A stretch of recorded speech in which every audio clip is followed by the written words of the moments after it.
Thank you very much, Matali. Can you hear me? Am I on? Yes, yes. Everything's okay. Hi, Commissioner.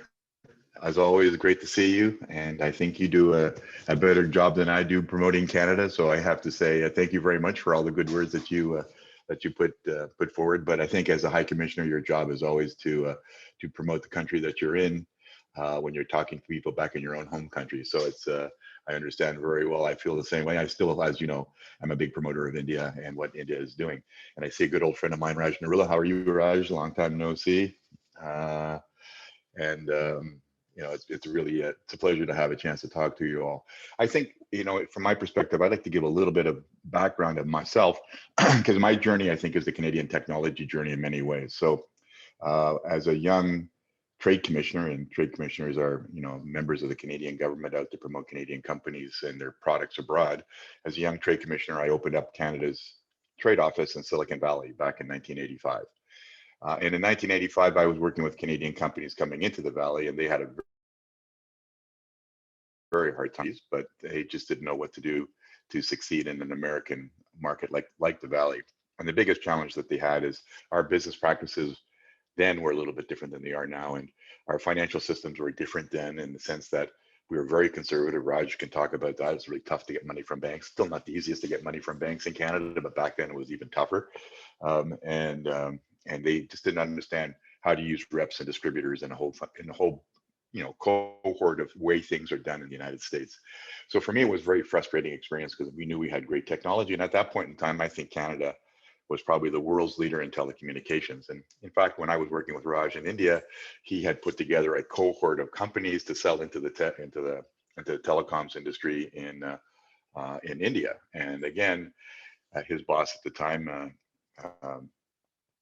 Terry Matthews, you know, had this vision that the only way that Canada can succeed in a market like India was to have scale, and the only way you bring scale together is by having a number of companies and kind of present yourself as one.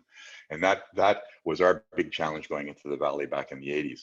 Roll forward, you know, to 2009, I went back as Canada's High Commissioner to San Francisco, and the Valley, of course, is part of that territory. And the world had changed immensely. And this is really, I think, in the context of the Canadian journey in technology. One, we began to understand how you finance technology, which is really important. Although we still, again, we're in a challenge from many ways. The second thing is that we had more Canadians actually living and working in the Valley that were involved in the technology industry. So if you take look at a lot of technology leaders in the Valley, you'll see there's some Canadian, and either they're Canadians or they've lived in Canada. So when I was there in 2009, we had 700,000 Canadians in California, and 300,000 of those were in Northern California, and a lot of those are in the Valley, and again, in senior positions. And there's a story behind that, which I will come back to. But what was one of the big differences that we saw? So we then put in a program that would go across the country, choose high quality Canadian startups, bring them to the Valley to see if they could succeed. And out of that, you know, I began to realize what the difference was between when I was there in the mid 80s and when I was there in 2009, 2010. And the big difference was a lot of the startups were led by people from the diasporas, Chinese and Indian in particular, people who had left their countries, had come to Canada. They were willing to go out and do things that, you know, what I would say, Canadians like myself, you know, Caucasian Canadians who had come from Europe and had lived through the British financial system, their approach to risk was totally different. And we were seeing with those cohorts of companies, tremendous potential. And of course, some of them today, this was back 10 years ago, have grown into very large companies and been very successful. Out of that system, we came up with a mentoring network called the C100. So I would encourage you to go on the internet and take a look at the C100. It's a group of Canadians that work with young companies coming into the Valley and other places now in the world that will support them in their journey through advice on how to build. And I guess my words to you here in this context is we have that existing network, but it's in your interest to have a network like that in India to support you. And that network, if you understand it now, when I started, you know, it was an idea, We funded a reception. We got 100 members together. Today, it's a $2.5–3 million enterprise that operates on its own. It's a phenomenal organization that not only has changed tax regulation in Canada, or has had an impact on changing tax regulation in Canada, it's created other policy changes to make the Canadian tech ecosystem more vibrant and more globally competitive.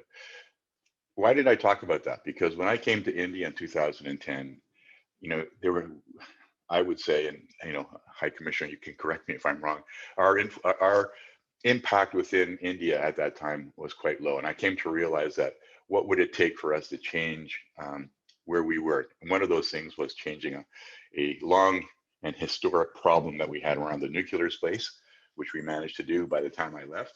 And that was, again, the ability now to sell uranium in India, which is another issue. That was one thing. And the second is what would make Canada relevant to India?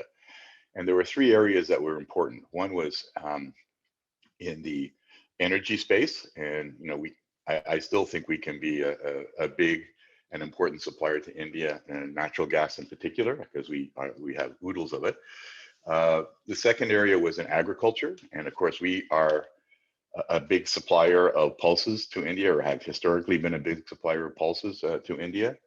But what we're trying to talk about now is not just about selling the commodity, it's about the agricultural technologies that we can bring to India. And you can never just bring a technology to India, you have to do it collaboratively, okay? So that's the important thing to underscore there. The third area is infrastructure. And it's not about building infrastructure, and we had built a lot of infrastructure in India historically through our aid program when we had an aid program in India. So dams in the south of India, dams in the north of India, those were mostly, I would say not all of them, but some of them were built by Canadian aid money going into India. And of course, we've had a long history doing that. But where it was more important and where we really focused our energy was on bringing Canadian pension funds to India. Canadian pension funds are some of the biggest in the world, and they have a big impact. So when I started in India, we had about maybe less than $1 billion worth of pension fund money in the country. Now it's over 75 billion, if I'm not mistaken, High Commissioner. It's a lot of money now that is invested in India, and it's our largest in terms of Canadian investment outside of Canada and Asia. India is the largest market now for our pension fund money. So that's the third. And the final area was technology. And what I tried to, so it's a very slight correction, High Commissioner, but we do have technology funds that come to India, and that's IC Impacts. And I think Nemi is going to be talking to you later. So IC Impacts is the only international national center of excellence that we have in Canada. And it is, again, focused on three areas, and in health, again, infrastructure in the sense of roads and the such like, and community development. So it's, again, a combination of funding from Canada and from India, calls for proposals, and it's a very active and supportive type of programming. So I just want to lay a little bit of that framework. Now I'll just very quickly go into some of the things that we're involved with at the foundation, but also some of the strategic ideas that the government is doing. So at the foundation, we were set up by an act of parliament back in the mid-'80s with the purpose of connecting Canada better to the Asia Pacific region. And that at that time was really Japan in the mid-'80s. It's now morphed into everybody's focus is on China, and that's a challenge that we're all facing right now. I know India is facing similar challenges to different in the sense that you're on their border, but similar in the sense that you're dealing with an aggressive China. And when I came to the foundation, it was to bring more South Asia to the conversation. And I think the reality is India, as big as it is, its importance globally now, it's being able to understand that.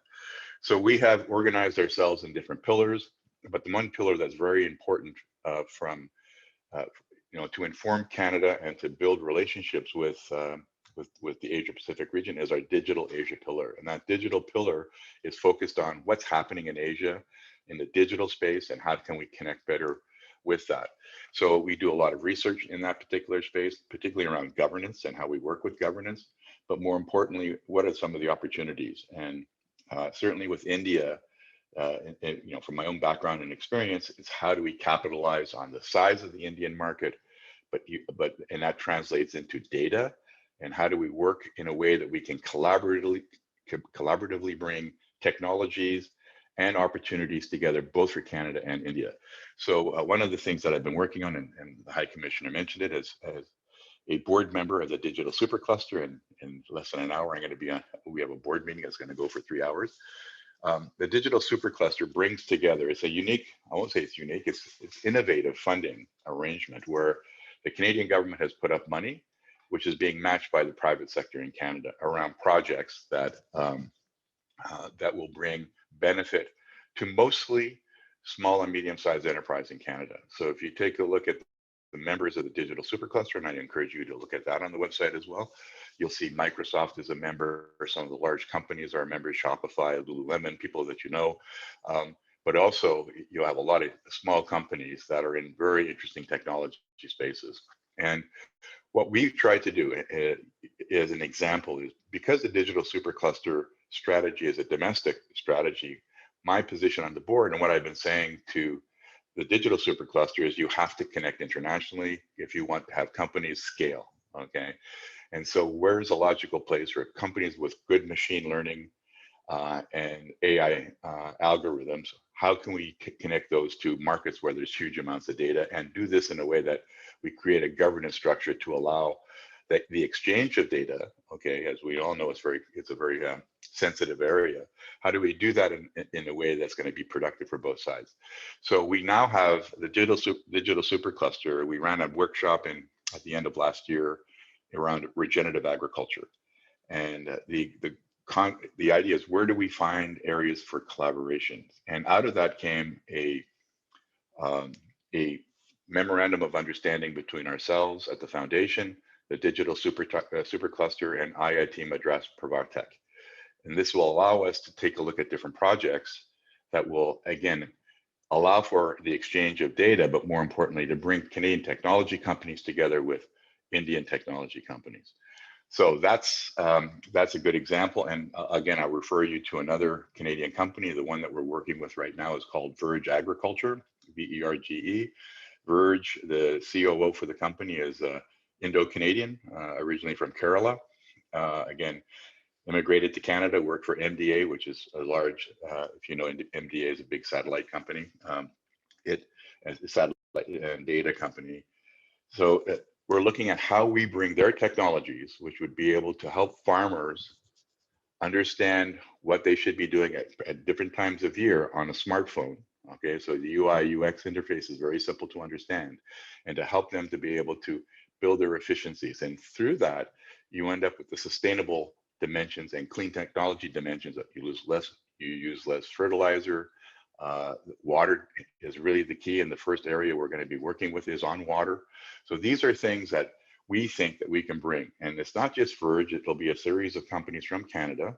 Again, it's not looking at India as being a sales opportunity. That's not it. In this context, it's what's the collaboration that we can develop with Indian companies to be able to produce products that can scale across India, but also it's a different type of agriculture in Canada, but has application in Canada, but also in other parts of the developing world. So again, it's a very interesting concept, and we're very lucky to have partners in India that we can work with to make something like this happen.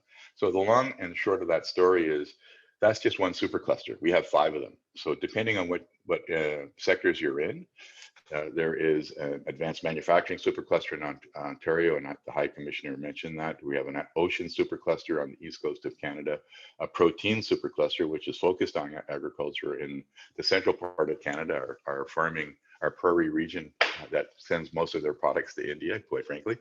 And we have the digital supercluster on the west coast, and the Scale AI supercluster, which is the artificial intelligence supercluster focused on logistics, is in Montreal.